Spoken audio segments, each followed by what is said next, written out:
ಕೈ ತಪ್ಪುವುದೇ IPL final ಆತಿಥ್ಯ. ಉಚಿತ ಟಿಕೆಟ್ ಬೇಡಿಕೆ ಕಿರಿಕಿರಿ, ಕಡಿಮೆ ಆಸನ ಸಾಮರ್ಥ್ಯ ಹಿನ್ನಡೆಯಾಗತ್ತಾ?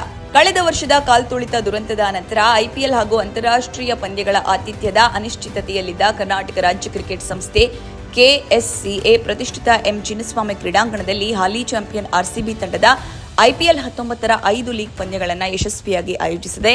ಆದರೆ ಉಚಿತ ಟಿಕೆಟ್ ಕಿರಿಕಿರಿ ಮತ್ತು ಕ್ರೀಡಾಂಗಣದ ಆಸನ ಸಾಮರ್ಥ್ಯ ಕಡಿಮೆ ಇರುವ ಕಾರಣಗಳಿಂದ ಮೇ 31ರ ಐಪಿಎಲ್ ಫೈನಲ್ ಪಂದ್ಯದ ಆತಿಥ್ಯ ಅವಕಾಶ ಕೈತಪ್ಪುವ ಭೀತಿಯಲ್ಲಿದೆ ಎನ್ನಲಾಗಿದೆ. ಹೌದು, ಐಪಿಎಲ್ ನಿಯಮಗಳ ಪ್ರಕಾರ ಹಾಲಿ ಚಾಂಪಿಯನ್ ತಂಡದ ತವರು ಮೈದಾನಕ್ಕೆ ವಿಶೇಷ ಮಹತ್ವ ನೀಡಲಾಗುತ್ತೆ. ಉದ್ಘಾಟನಾ ಪಂದ್ಯ, ಪ್ಲೇ ಆಫ್ನ ಪ್ರಮುಖ ಹಂತಗಳಾದ ಕ್ವಾಲಿಫೈಯರ್ 2 ಹಾಗೂ ಫೈನಲ್ ಪಂದ್ಯಗಳಿಗೆ ಆತಿಥ್ಯ ವಹಿಸುವ ಅವಕಾಶ ಸಾಮಾನ್ಯವಾಗಿ ಆ ತಂಡದ ಹೋಮ್ ಗ್ರೌಂಡ್ಗೆ ಸಿಗಬೇಕು. ಈ ಬಾರಿ ಆರ್ಸಿಬಿ ಪ್ರಶಸ್ತಿ ಗೆದ್ದ ಹಿನ್ನೆಲೆ ಬೆಂಗಳೂರಿನ ಎಂ ಚಿನ್ನಸ್ವಾಮಿ ಕ್ರೀಡಾಂಗಣಕ್ಕೆ ಫೈನಲ್ ಪಂದ್ಯ ಸೇರಿದಂತೆ ಮಹತ್ವದ ಪ್ಲೇ ಆಫ್ ಪಂದ್ಯಗಳ ಆತಿಥ್ಯ ಸಿಗುವ ನಿರೀಕ್ಷೆ ಜೋರಾಗಿತ್ತು.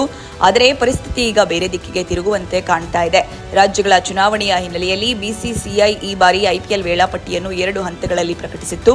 ಮೊದಲ ಹಂತದಲ್ಲಿ ಲೀಗ್ ಪಂದ್ಯಗಳ ವೇಳಾಪಟ್ಟಿ ಹೊರಬಿದ್ದರೂ ಪ್ಲೇ ಆಫ್ ಪಂದ್ಯಗಳ ಆತಿಥ್ಯ ಹಾಗೂ ದಿನಾಂಕಗಳನ್ನು ಅಂತಿಮಗೊಳಿಸುವುದು ಬಾಕಿ ಉಳಿದಿತ್ತು. ಇದೀಗ ಲೀಗ್ ಹಂತದ ಅರ್ಧಕ್ಕಿಂತ ಹೆಚ್ಚು ಪಂದ್ಯಗಳು ಮುಕ್ತಾಯವಾಗಿದ್ದರೂ ಫೈನಲ್ ಹಾಗೂ ಕ್ವಾಲಿಫೈಯರ್ ಪಂದ್ಯಗಳ ಸ್ಥಳದ ಕುರಿತು ಇನ್ನೂ ಸ್ಪಷ್ಟ ನಿರ್ಧಾರ ಸಿಕ್ಕಿಲ್ಲ. ಅಂದಹಾಗೆ ಬೆಂಗಳೂರು ಸಂಬಂಧಿಸಿದಂತೆ ಕೆಲವು ಅಡೆತಡೆಗಳು ಬಿಸಿಸಿಐ ಗಮನಕ್ಕೆ ಬಂದಿವೆ.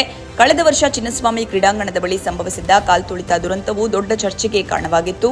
ಭಾರೀ ಜನಸಂದಣಿ, ಭದ್ರತಾ ವ್ಯವಸ್ಥೆಯ ಒತ್ತಡ ಹಾಗೂ ಪ್ರವೇಶ ನಿರ್ವಹಣೆಯ ಬಗ್ಗೆ ಹಲವು ಪ್ರಶ್ನೆಗಳು ಎದ್ದಿದ್ದವು.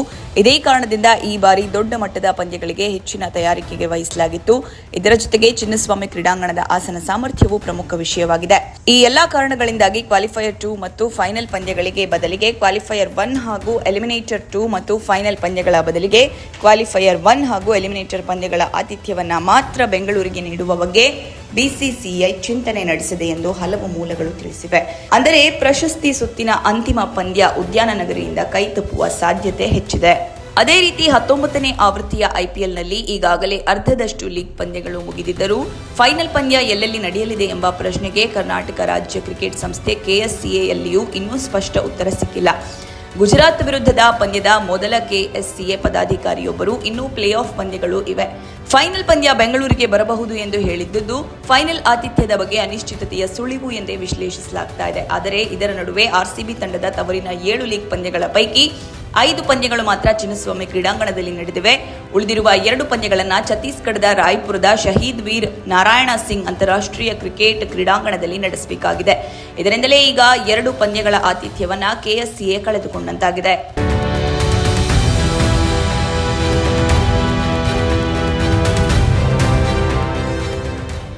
2 ಪ್ಲೇ ಆಫ್ ಪಂದ್ಯ ಆಯೋಜನೆ ನಿರೀಕ್ಷೆ. ಫೈನಲ್ ಸ್ಥಳಾಂತರಕ್ಕೆ ಕಾರಣ ಏನು? ಐಪಿಎಲ್ ನಿಯಮಗಳ ಪ್ರಕಾರ ಹಾಲಿ ಚಾಂಪಿಯನ್ ತಂಡದ ತವರು ಮೈದಾನಕ್ಕೆ ಕ್ವಾಲಿಫೈಯರ್ 2 ಹಾಗೂ ಫೈನಲ್ ಪಂದ್ಯಗಳ ಆತಿಥ್ಯ ಸಿಗಬೇಕು. ಆದರೆ ಅಂತಿಮ ನಿರ್ಧಾರ ಬಿಸಿಸಿಐ ಹಾಗೂ ಐಪಿಎಲ್ ಆಡಳಿತ ಮಂಡಳಿಯ ಕೈಯಲ್ಲೇ ಇರುತ್ತೆ.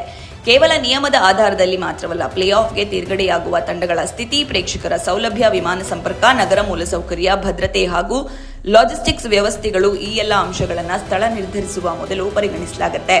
ಅಂದಹಾಗೆ ಬೆಂಗಳೂರಿನ ಎಂ ಚಿನ್ನಸ್ವಾಮಿ ಕ್ರೀಡಾಂಗಣ ಈ ಬಾರಿ ಫೈನಲ್ ಆತಿಥ್ಯ ಕಳೆದುಕೊಳ್ಳುವ ಸಾಧ್ಯತೆಯ ಹಿಂದೆ ಪ್ರಮುಖ ಕಾರಣ ಅದರ ಆಸನ ಸಾಮರ್ಥ್ಯವಾಗಿದೆ. ಈ ಕ್ರೀಡಾಂಗಣವು ಸುಮಾರು 33,000 ಪ್ರೇಕ್ಷಕರ ಆಸನ ಸಾಮರ್ಥ್ಯ ಹೊಂದಿದ್ದರೂ ಸುರಕ್ಷತೆಯ ನವೀಕರಣ ಕಾಮಗಾರಿಗಳ ಹಿನ್ನೆಲೆ ಈ ಸಂಖ್ಯೆ ಇನ್ನಷ್ಟು ಕಡಿಮೆಯಾಗಿದೆ. ಫೈನಲ್ ಹಾಗೂ ಕ್ವಾಲಿಫೈಯರ್ ಪಂದ್ಯಗಳಂತಹ ಹೈ ವೋಲ್ಟೇಜ್ ಪಂದ್ಯಗಳಿಗೆ ಭಾರೀ ಬೇಡಿಕೆ ಇರುವುದರಿಂದ ಹೆಚ್ಚು ಆಸನ ಸಾಮರ್ಥ್ಯ ಹೊಂದಿರುವ ಕ್ರೀಡಾಂಗಣಗಳನ್ನು ಆಯ್ಕೆ ಮಾಡುವತ್ತ ಬಿಸಿಸಿಐ ಒಲವು ತೋರಿಸ್ತಾ ಇದೆ. ಕಳೆದ ವರ್ಷ ಚಿನ್ನಸ್ವಾಮಿ ಕ್ರೀಡಾಂಗಣದ ಬಳಿ ನಡೆದ ಕಾಲ್ತುಳಿತ ದುರಂತವು ಬಿಸಿಸಿಐಗೆ ಎಚ್ಚರಿಕೆಯ ಸಂದೇಶವಾಗಿತ್ತು. ದೊಡ್ಡ ಪಂದ್ಯಗಳ ವೇಳೆ ಜನಸಂದಣಿ ನಿಯಂತ್ರಣ, ಪ್ರವೇಶ ನಿರ್ವಹಣೆ ಮತ್ತು ಭದ್ರತಾ ವ್ಯವಸ್ಥೆ ಬಗ್ಗೆ ಸಾಕಷ್ಟು ಪ್ರಶ್ನೆಗಳು ಎದ್ದಿದ್ವು. ಈ ಬಾರಿ ಅಂತಹ ಸಮಸ್ಯೆಗಳು ಮರುಕಳಿಸದಂತೆ ನೋಡಿಕೊಳ್ಳಲು ಬಿಸಿಸಿಐ ಹೆಚ್ಚು ಎಚ್ಚರಿಕೆಯಿಂದ ನಡೆದುಕೊಳ್ತಾ ಇದೆ. ಇದರ ಜೊತೆಗೆ ಕ್ರಿಕೆಟ್ ಹಂಚಿಕೆ ವಿಚಾರವು ದೊಡ್ಡ ಚರ್ಚೆಗೆ ಕಾರಣವಾಗಿದೆ. ಕಳೆದ ವರ್ಷದವರೆಗೆ ಶಾಸಕರಿಗೆ ಮೀಸಲಿದ್ದ ಉಚಿತ ಟಿಕೆಟ್ ಸಂಖ್ಯೆ ಈ ಬಾರಿ 1ರಿಂದ 3ಕ್ಕೆ ಏರಿಕೆಯಾಗಿದೆ ಎನ್ನಲಾಗ್ತಾ ಇದೆ. ಪ್ಲೇ ಆಫ್ ಪಂದ್ಯಗಳಲ್ಲಿ ಟಿಕೆಟ್ ಬೇಡಿಕೆ ಅತ್ಯಧಿಕವಾಗಿರುವುದರಿಂದ ಕೆಎಸ್ಸಿಎ ಕ್ಲಬ್ ಸದಸ್ಯರಿಗೆ ಮೀಸಲಿರುವ ಟಿಕೆಟ್ಗಳು, ವಿಶೇಷ ಅತಿಥಿಗಳ ಪಾಸ್ಗಳು ಹಾಗೂ ಶಾಸಕರಿಗೆ ಹೆಚ್ಚುವರಿ ಟಿಕೆಟ್ ನೀಡುವ ಒತ್ತಡವು ಇವೆಲ್ಲವೂ ನಿರ್ವಹಣಾ ಸಮಸ್ಯೆಗಳನ್ನು ಸೃಷ್ಟಿಸುತ್ತವೆ. ಲೀಗ್ ಹಂತದ ಪಂದ್ಯಗಳಲ್ಲಿ ಟಿಕೆಟ್ ಮಾರಾಟದ ಸಂಪೂರ್ಣ ಜವಾಬ್ದಾರಿ ಫ್ರಾಂಚೈಸಿಯಾಗಿರುವುದರಿಂದ ಆರ್ಸಿಬಿ ಮೂಲಕ ಉಚಿತ ಟಿಕೆಟ್ ವ್ಯವಸ್ಥೆ ಕೆಲವು ಮಟ್ಟಿಗೆ ಸಾಧ್ಯವಾಗುತ್ತದೆ. ಆದರೆ ಪ್ಲೇ ಆಫ್ ಪಂದ್ಯಗಳ ಆತಿಥ್ಯದ ಹಕ್ಕು ಸಂಪೂರ್ಣವಾಗಿ ಬಿಸಿಸಿಐ ಕೈಯಲ್ಲಿರುವುದರಿಂದ ಫ್ರಾಂಚೈಸಿ ನೀಡದಂತೆ ಉಚಿತ ಟಿಕೆಟ್ಗಳನ್ನು ಬಿಸಿಸಿಐ ನೀಡುವುದಿಲ್ಲ. ಇದೇ ಕಾರಣಕ್ಕೆ ಟಿಕೆಟ್ ಹಂಚಿಕೆ ವಿಚಾರದಲ್ಲಿ ಹೆಚ್ಚುವರಿ ಒತ್ತಡ ಉಂಟಾಗಿದೆ. ಪಂದ್ಯದ ನೇರ ಪ್ರಸಾರ ಹಕ್ಕುಗಳು, ಜಾಹೀರಾತು ಆದಾಯ ಮತ್ತು ವಾಣಿಜ್ಯ ಲಾಭದ ದೃಷ್ಟಿಯಿಂದಲೂ ಪ್ಲೇ ಆಫ್ ಪಂದ್ಯಗಳು ಬಿಸಿಸಿಐಗೆ ಅತ್ಯಂತ ಮಹತ್ವದ್ದಾಗಿವೆ. ಆದ್ದರಿಂದ ಹೆಚ್ಚಿನ ಪ್ರೇಕ್ಷಕರನ್ನ ಒಳಗೊಳ್ಳುವ ಸಾಮರ್ಥ್ಯವಿರುವ ಮೈದಾನಗಳನ್ನು ಆಯ್ಕೆ ಮಾಡುವುದು ಅವರಿಗೆ ಲಾಭದಾಯಕವಾಗುತ್ತದೆ. ಈ ಕಾರಣಗಳಿಂದ ಕ್ವಾಲಿಫೈಯರ್ 2 ಹಾಗೂ ಫೈನಲ್ ಪಂದ್ಯಗಳು ಬೆಂಗಳೂರಿನಿಂದ ಬೇರೆ ನಗರಕ್ಕೆ ಸ್ಥಳಾಂತರವಾಗುವ ಸಾಧ್ಯತೆ ಹೆಚ್ಚಾಗಿದೆ. ಹೀಗಾಗಿ ಬೆಂಗಳೂರಿಗೆ ಕೇವಲ ಕ್ವಾಲಿಫೈಯರ್ 1 ಹಾಗೂ ಎಲಿಮಿನೇಟರ್ ಪಂದ್ಯಗಳ ಆತಿಥ್ಯ ಸಿಗಬಹುದು ಎಂಬ ಮಾತು ಜೋರಾಗಿದೆ. ಚಿನ್ನಸ್ವಾಮಿ ಕ್ರೀಡಾಂಗಣ ಫೈನಲ್ ಪಂದ್ಯ ಕಾಪಾಡಿಕೊಳ್ಳುತ್ತದೆಯೇ ಅಥವಾ ಕೇವಲ 2 ಪ್ಲೇ ಆಫ್ ಪಂದ್ಯಗಳಿಗೆ ಮಾತ್ರ ಸೀಮಿತವಾಗುತ್ತದೆಯೇ ಎಂಬುದರ ಬಗ್ಗೆ ಈಗ ಕ್ರಿಕೆಟ್ ಅಭಿಮಾನಿಗಳಲ್ಲಿ ಭಾರೀ ಕುತೂಹಲ ಮೂಡಿದೆ. ಬೆಂಗಳೂರಲ್ಲಿ ಪಂದ್ಯ ಆಯೋಜನೆಯ ಅನಿಶ್ಚಿತತೆಯಿಂದ ಆರ್ಸಿಬಿ ಫ್ರಾಂಚೈಸಿಯು ಪರ್ಯಾಯ ಮನೆ ಅಂಗಣ ಆಯ್ಕೆಗೆ ಮೊರೆ ಹೋಗಬೇಕಾದ ಪರಿಸ್ಥಿತಿ ಎದುರಾಯಿತು. ಅಭಿಮಾನಿಗಳ ಭಾರೀ ಬೆಂಬಲ ಹೊಂದಿರುವ ತಂಡವಾಗಿರುವುದರಿಂದ ತವರು ಮೈದಾನದಲ್ಲಿ ಪಂದ್ಯಗಳು ನಡೆಯದಿರುವುದು ಫ್ರಾಂಚೈಸಿಗೆ ಆರ್ಥಿಕ ಹಾಗೂ ಭಾವನಾತ್ಮಕವಾಗಿ ದೊಡ್ಡ ನಷ್ಟವಾಗಬಹುದು. ಒಟ್ಟಿನಲ್ಲಿ ಈ ಬಾರಿ ಐಪಿಎಲ್ ಫೈನಲ್ ಬೆಂಗಳೂರಿಗೆ ಬರುತ್ತದೆ ಎಂಬ ನಿರೀಕ್ಷೆ ಇನ್ನೂ ಜೀವಂತವಾಗಿದ್ದರೂ ಪರಿಸ್ಥಿತಿ ಸಂಪೂರ್ಣವಾಗಿ ಬಿಸಿಸಿಐ ಅಂತಿಮ ನಿರ್ಧಾರಕ್ಕೆ ಅವಲಂಬಿತವಾಗಿದೆ.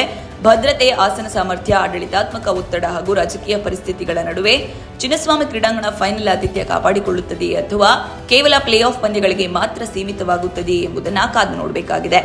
ಐಪಿಎಲ್ ಫೈನಲ್ ಪಂದ್ಯ ನಮ್ಮ ಚಿನ್ನಸ್ವಾಮಿ ಕ್ರೀಡಾಂಗಣದಲ್ಲಿ ನಡೆಯುತ್ತದೆಯೇ ಅಥವಾ ಇಲ್ಲವೇ ಎಂಬ ನಿಮ್ಮ ಅಭಿಪ್ರಾಯವನ್ನ ಕಾಮೆಂಟ್ ಮೂಲಕ ನಮಗೆ ತಿಳಿಸಲು ಮರೆಯಬೇಡಿ.